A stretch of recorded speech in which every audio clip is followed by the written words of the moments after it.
اہل تشیع کے ہاں داڑھی کا کیا مسئلہ ہے؟ اہل سنت کے ہاں بھی اختلاف پایا جاتا ہے کہ چھوٹی داڑھی کو بھی داڑھی کنسیڈر کیا جاتا ہے، 40 قدم پہ جو نظر آئے وہ داڑھی ہے، لیکن عام قول یہ ہے کہ نہیں ایک مشت داڑھی ہونی چاہیے۔ ہم اہل تشیع میں زیادہ تر چھوٹی داڑیاں دیکھتے ہیں، لیکن آپ کی داڑھی مکمل ہے ماشاءاللہ، تو اس کا مسئلہ کیا ہے؟ اس کا مسئلہ یہ کہ فقہی طور پر علماء فقہا نے یہ کہا ہے کہ یہ اب فقہی بنیاد یا فقہی نظریے پر موقوف ہے کہ داڑھی کے وجوب پر، فرض ہونے پر دلیل نہیں ہے کوئی۔ یہ بعض اہل سنت فقہا کا بھی ہے کہنا اور شیعہ فقہا کا بھی بعض کا یہ کہنا ہے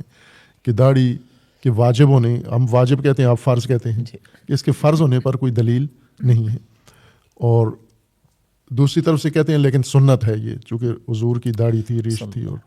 صحابہ اہل البیت کی سب کی تھی، تو سنت ہے۔ یہ اس وجہ سے ہے کہ دلیل کے طور پر فقہ میں جو احکام شرعیہ کے لیے دلیل کے طور پر پیش کیا جاتا ہے نا، وہ فرمان ہے رسول اللہ کا، کہ اگر رسول اللہ نے کہیں فرمایا ہے یہ واجب ہے تو واجب ہے وہ، لیکن اگر فرمایا نہیں ہے، کیا ہے، تو اس کو نہیں ہم کہہ سکتے کہ یہ واجب ہے۔ یہ ایک مبنی ہے۔ جیسے آج کل ایک صاحب اس طرح کی بنیادیں زیادہ بیان کر رہے ہیں کہ یہ احادیث میں جو کچھ بیان ہوا ہے، یا جیسے کہا جاتا ہے نا کہ سنت کی ڈیفینیشن کیا ہے، تو سنت انہوں نے ایک نیا معنی کر کے سنت کا دکھایا ہے، جبکہ پہلے شیعہ سنی دونوں کے درمیان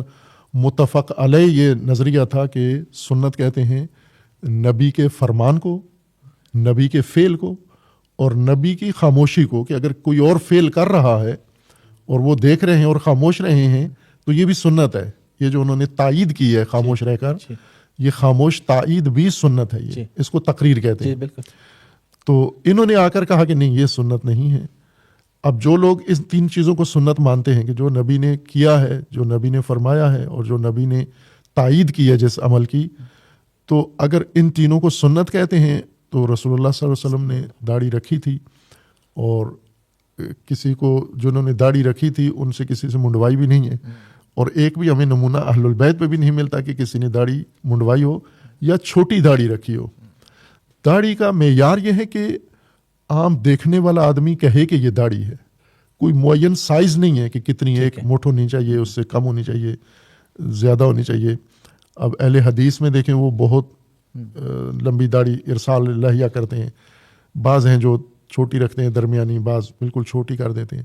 تو یہ ایک متاخر زمانے میں یہ پہچان بن گئی ہے کہ شیعہ کی چھوٹی داڑھی ہوگی،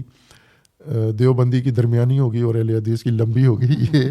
ہمارے اپنے داڑھی کے سائز ہے جو ہم نے فرقوں کے لحاظ سے بنا لی ہے۔ شریعت میں یہ ہے کہ داڑھی ہونی چاہیے، اور اتنی ہونی چاہیے کہ عام دیکھنے والا کہے کہ یہ داڑھی ہے۔ وہ یہ نہ کہے کہ شیپ ہوئی ہے یا چندن۔ اور اگر زیادہ تسلی کرنا چاہتا ہے تو داڑھی اتنی ہونی چاہیے جتنی رسول اللہ صلی اللہ علیہ وآلہ وسلم کی اور جتنی اہل البیت علیہ السلام کی جو داڑھی تھی، تو پھر مطابقت ہو جاتی ہے انسان کی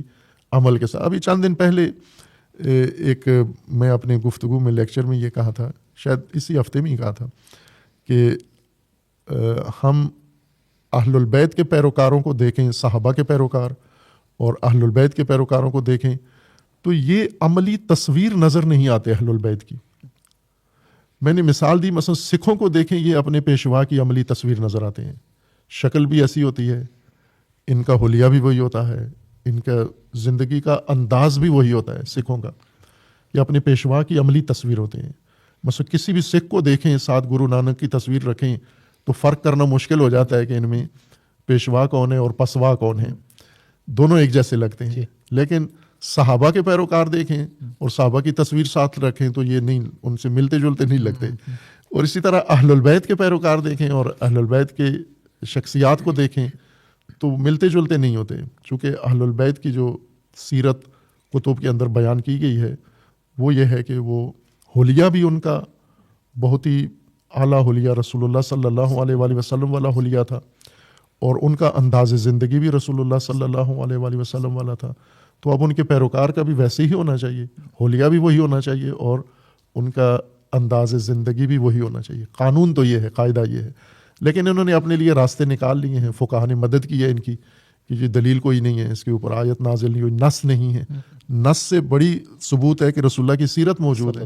اس سے بڑی نص اور کیا چاہیے کہ حضور نے یہ کیا ہے۔ بے شک، اور تو پھر ہمیں اسی طرح ہونا چاہیے، وہی تصویر بننا چاہیے ہمیں عملی طور پر۔